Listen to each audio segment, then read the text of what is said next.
Cette peinture s'inscrit comme le deuxième épisode d'une série intitulée The Mental Breakdown, où le peintre vient nous partager ses pensées les plus profondes. Ici, l'œuvre se concentre sur un aspect primordial de l'auteur, son manque d'honnêteté.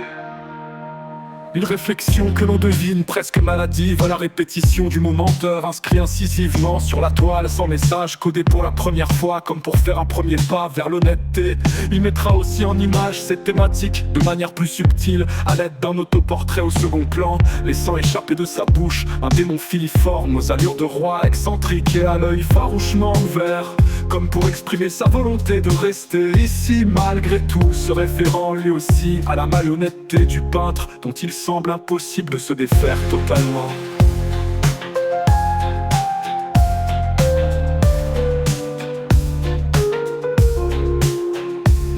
Cette peinture, malgré sa lourde thématique de fond, reste très référencée. On y retrouve donc, dans un premier temps, deux des enfants de la pochette, enfants terribles du groupe de musique Columbine. Le premier simplifié, lui donnant un air fantomatique, et le second repris assez fidèlement, mais arborant un sourire malicieux, donnant un air presque maléfique au propos de l'œuvre.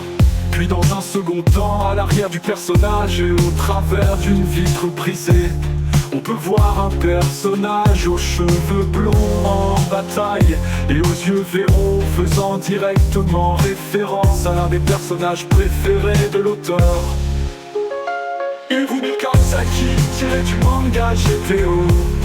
auquel il rendra hommage suite à sa redécouverte inopinée, telle une amante que l'on aurait abandonné le cœur cassé.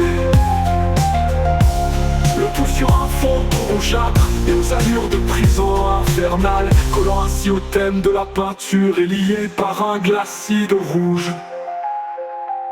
lui apportant de la cohérence et de la profondeur. La toile vous sera fournie signée avec un certificat d'authenticité ainsi que des textes originaux